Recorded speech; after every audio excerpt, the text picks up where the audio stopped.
안녕하세요. 대한항공 직원연대지부 현선아, 정지은, 아시아나항공 노동조합 정희주, 강지혜입니다. 반갑습니다.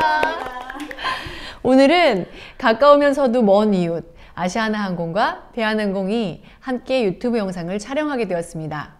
오늘 나눌 이야기들이 너무 기대되는데요. 오늘의 주제 먼저 이야기해 볼까요? 오늘의 주제가 무엇이죠? 오늘의 주제는 과잉 서비스입니다. 설문지에서 직업란을 적을 때 있잖아요. 직업군의 저는 서비스라고 체크하거든요. 아마 많은 분들이 그렇게 생각하고 계실 거예요. 승무원은 서비스직이다. 제가 질문 하나 드릴게요. 2018년 키워드였던 워라밸 아세요? 네. Work, Life, Balance. 와, 네. 그럼 워커벨은요? 워커벨. 워커벨. 워커벨이 뭐죠? 저 처음 들어봐요. 워커벨은 워커 커스터머 밸런스입니다. 2018년 10월 18일 감정노동자보호법이 시행되면서 감정노동을 보호하는 운동이 시작됐습니다. 작년엔 워라밸, 52시간, 최저임금 이런 것들이 양적인 측면이었다면 올해의 워커벨은 그 근무 시간 동안 고객과 나의 관계에서 내가 어떤 질적인 노동을 하느냐가 훨씬 중요해지는 것 같아요. 또 Manners makes customer라고 해서 존중받는 소비자가 되려면 매너를 지켜야 한다는 거죠. 이것도 이제 새로운 트렌드가 돼가고 있는 것 같아요. 실제 비행기나 음식점, 옷가게 등에서 목소리 큰 손님들에게 우리가 그들의 요구사항을 잘 해결해드리고 있기는 하지만 피드백이 너무 좋고 매너가 좋은 손님들에게는 제 마음에서 우러나서 진심으로 더 하나라도 해드리고 싶고 해드리고 있다는 겁니다. 저는 며칠 전 비행에서 그 부회장님을 내신 적이 있어요. 타시면서부터 대부분 저희가 탑승권 확인을 하게 돼 있기 때문에 손님들은 무심하게 탑승권을 내밀고 승무원 얼굴도 보지 않고 그냥 몇 번입니다. 들어가십시오 하면 그냥 스쳐 지나가는데 유독히 눈 맞춤을 하시면서 너무 반갑습니다 하고 해주셔서 저는 깜짝 놀랐어요. 그리고 되게 신선한 충격이었어요. 저한테는 그게. 그리고 올라가서 서비스를 하는데도 제가 서비스 할 때마다 감사합니다, 고맙습니다, 고마워요 이런 말들을 계속 하시더라고요. 그래서 그러다 보니까 제가 좀 더 신경을 쓰게 되고 너무 친절히 저희를 존중해 준다는 느낌이 들어서 신경을 쓰게 되고 지켜보게 되는데 그 와중에 보니까 부회장님이 잠깐 지나가시면서 저한테 이게 IFE 핸드셋이 고장이 났다고 근데 이게 목통이 돼 있더라고요. 그래서 저희가 아무리 리셋을 해봐도 이게 복구가 안 돼서 죄송하다고 옆자리가 비었으니 옮겨달라고 말씀을 드렸어요. 그랬더니 괜찮으시다고 이 짧은 비행 시간에 영화 볼 것도 아니고 에어쇼만 보면 되니까 그것만 틀어달라고 하셔서 제가 수동으로 눌러서 틀어드렸어요. 그래서 죄송합니다. 정말 다음부터는 이런 일이 없도록 최선을 다하겠습니다 라고 말씀드릴 때 갑자기 회장님이 왜 승무원이 미안한 일이냐고 그런 거는 승무원이 미안할 일이 아니라고 저한테 말씀해 주셔서 저는 너무 눈물 날 뻔했어요. 정말 항상 이런 일이 생기면 저는 무릎 꿇고 빌어야 되고 사실 우리와 관련된 점이는 아니잖아요. 근데 그럼에도 불구하고 저희는 항상 현장에서 미안하다 죄송합니다를 수없이 불러야 되는 직업인 것 같아요.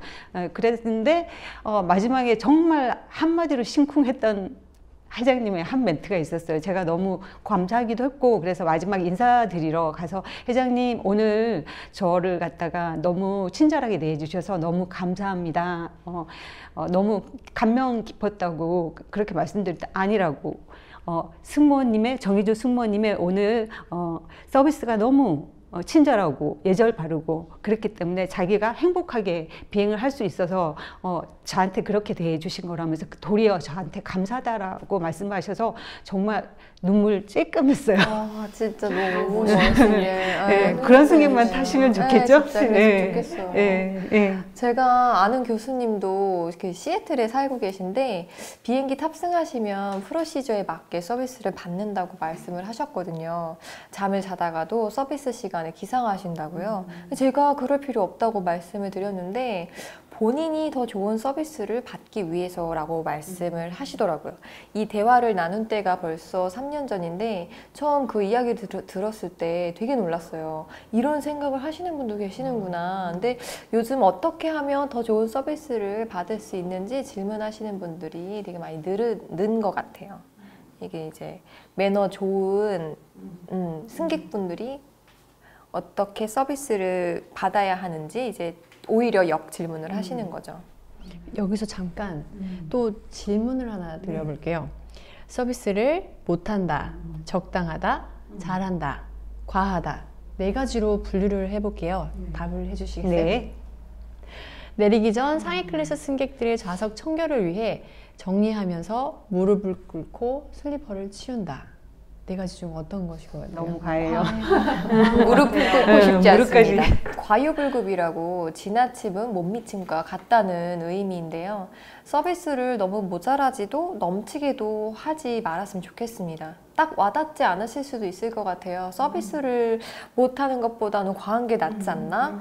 이런 생각이 들 수 있는데 이게 누구를 위해, 누구에게 좋은 걸까요? 손님은 왕이다. 이 문구가 통하던 시대는 이제 지나가고 있습니다. 손님 한 명 한 명의 니즈를 파악하고 맞춘다는 것 자체도 승객들이 부담스러운 시대가 온 것 같아요.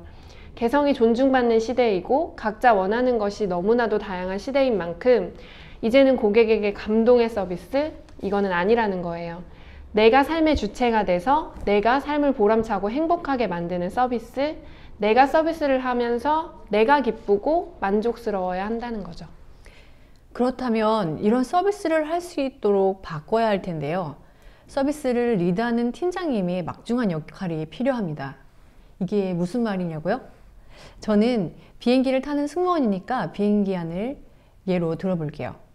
비행기에 탑승한 팀장은 서비스를 이끌어가는 리더로서 우리에게 서비스의 방향과 방법을 지시할 수 있습니다. 그러나 요구하는 방향이 서비스하는 승무원이 느끼기에 과하다고 느끼면 서로 간에 갈등이 생기기 시작합니다. 일괄적으로 과한 서비스를 요구하는 경우는 대체로 팀원 한 명 한 명의 서비스가 어떤 점이 좋은지 관찰하고 리드하는 것이 아니라 편의를 위해 신경 쓰고 싶지 않아서 그리고 승객과의 최대한 트러블을 없애기 위해서 과한 서비스를 하라고 요구하는 경우가 많거든요. 이해 가시나요? 네. 좋은 리더는 팀원들 한 명 한 명을 보고 강점을 파악해서 잘 코디네이션을 할 수 있도록 이끌어 줘야 된다고 생각해요. 통으로 과한 기준을 정해서 이렇게 해라 라고 하는 게 아니라요. 이 부분에서 서로 불만이 발생한다고 봐야겠죠. 저는 희준님의 이야기를 듣고 너무 감동받았어요. 저희한테 해주셨던 그 말씀 여기서도 해주세요. 네, 전 별거는 아닌데 제가 브리핑 할 때마다 항상 하는 말이 있어요. 저희는 사실 감정 노동자 중에서 제1군의 제1위의 부동의 감정 노동자 집단이거든요. 근데 모든 항공사들이 그렇듯이 요구하는 거는 항상 승객들의 행복과 승객들의 서비스 만족을 위해서 노력하라고 말은 하지만 어디에도 승무원의 행복은 있지 않는 것 같아요. 그래서 제가 항상 브리핑 전에 하는 말은 딱 한마디예요. 오늘은 승객 말고 우리 먼저 행복하게 비행해요 라고 말을 하면 꼭 그 중에서 한두 분이나 뭐 3분 뭐 그 정도 꼭 울어요. 그만큼 우리가 감정 노동자임에도 우리가 행복해야 된다는 권리를 우리는 생각을 못하고 있었던 거죠. 그리고 비행을 하게 되면 비행 내내 행복하면서 비행하는 제가 행복하자고 말한 그 한마디로 인해서 행복하게 비행하는 게 보여요. 그리고 끝나고 나서 오늘 행복하셨나요? 하면 전부 다 밝게 웃으며 행복했다고 말을 해요. 그리고 제가 허그를 참 좋아하거든요. 만나면 항상 안아주는 게 버릇이 돼서 남자들이 가끔 오해를 하기도 하지만 그래서 그럼 옆에 동료들 한번 안아줍시다 이러면 다 울어요. 그래서 그러고 집으로 오면 다 카톡이 와요. 하나 둘씩. 이렇게 자기가 비행을 시작하고 이렇게 승무원이 행복해자라고 말해준 선배님은 처음이었다. 너무 고마웠다. 앞으로 이렇게 내가 행복하니까 승객의 행복은 따라오더라. 그러니까 일반 승무원들은 승객을 위해서 서비스하는 거지만 이렇게 저희 서비스하는 매니저는 그 승객뿐만 아니라 승무원의 정서 관리도 이렇게 해야지 좋은 리더가 된다는 거죠. 그리고 뭐 우리 승객들이 탑승할 때 보면은 서비스 중에 보면은 정말 손님들이 여러 군의 분류로 나눌 수 있잖아요. 좋은 손님, 정말 항상 웃어주시고 좋은 손님. 반면에 위에다 다리 올려 딱 놓으시고 자세부터 거의 거만한 그러면서 승무원한테 손가락으로 모든 걸 다 지시하는 손님. 그런 손님이 있으면은 그걸 신사로 만드는 것도 저희 이 리더들의 역할이라고 생각을 해요. 그 리더들이 끊임없이 그 승객이 한테 가서 예의 바르고 친절하게 대할수록 저는 그 손님들이 바로 앉더라고요. 그래서 저한테는 함부로 하지 않아요. 그렇기 때문에 저한테 함부로 하지 않기 때문에 후배들 역시 저 밑에 있는 후배들도 함부로 하지 못하게 된다는 거죠. 그래서 승무원의 역할은 승객들이 승무원이 어떻게 하냐에 따라서 달라진다고 생각해요. 그러기 위해서는 매니저들이 승무원의 역할을 잘 할 수 있도록 리더십을 보여주는 것도 선행돼야 한다는 거죠. 그를 신사로 대하면 그들도 나를 하녀로 대하지 않을 겁니다. 그리고 우리가 하녀가 될 필요도 없고요. 이 경계선을 항상 모든 서비스업에 종사하시는 분들이 생각하시면서 서비스를 했으면 좋겠습니다. 승객들이 항공사를 선택할 때 서비스가 얼마만큼의 비중을 차지할까요? 제가 이것을 궁금해서 좀 찾아봤는데요. 최신 자료는 찾지 못했고요. 4년 전 자료라 트렌드가 바뀌었을지는 모르겠습니다. 2015년 글로벌 온라인 여행사 익스피디아에서 조사를 했는데요. 아시아 태평양 지역 여행객이 항공사를 선택할 때 가장 중요하게 고려하는 요소는 항공사의 안전 기록으로 안전이 제일 중요한 요소였습니다. 그 다음이 가격, 비행시간, 그리고 항공사 로열티 등이 있습니다. 여기서 비행시간은 가고자 하는 목적지 출도착 시간을 의미한다고 봅니다. 다만 한국인 여행객들이 항공사를 선택할 때는 안전 기록보다는 가격을 중요시 생각하는 것으로 조사됐습니다. 안전 기록보다 가격이 더 중요하다고 대답한 유일한 국가라고 하네요. 그 외에 찾아본 논문에서는 국적 항공사를 이용하는 이유로 국적, 스케줄, 상용 고객 카드 소지를 중요한 이유라고 했는데요. 사실 이상적인 항공사 선택 사항은 안전, 항공요금, 서비스라고 답하였습니다. 인정하시죠? 인정. 소비할 때 가격부터 먼저 따지거든요. 그리고 그 다음에 안전한 항공사를 택하게 되는 것 같아요. 서비스가 아무리 좋아도 그 위험한 항공사를 라는 걸 안다면은 타시지 않을 것 같아요. 그래서 여기서 결론은 서비스보다 중요한 게 안전이라는 거예요. 이 의미를 좀 되새길 필요가 있는 것 같아요. 승객들은 안전한 항공기를 타는 걸 원하시니까요. 이제 과잉 서비스로 인해 침해당하고 있는 안전이 무엇이 있을까요? 지난달이랑 그리고 오늘 상업성 수화물 일명 보따리상이라고 불리는 이들의 수화물 반입 제한 갈등으로 직원을 폭행하는 일이 발생했습니다. 수화물에는 무게 제한을 두고 있는데 이거를 지키는 게 당연한 것임에도 불구하고 무리하게 태워달라, 더 싫겠다 이렇게 요구하는 승객들에게 문제가 있는 거예요. 이게 바로 과잉 서비스를 요구하는 것이라고 생각합니다. 요즘 보면 크고 작은 비행기 사고들이 많이 일어나고 있잖아요. 그 세월호 그 사건 이후로 안전에 대한 관심이 더 늘어나고 있다고 생각해요. 그리고 그런 거에 발맞춰 승객의 목숨을 살릴 수 있는 승무원들이 서비스 꽃이 아니고 안전요원이라는 거 그거 인식하는 사회적 분위기가 좀 필요한 것 같아요. 마지막으로 한 가지 더 승객들이 지켜주셨으면 하는 안전에 관해 말씀드리겠습니다.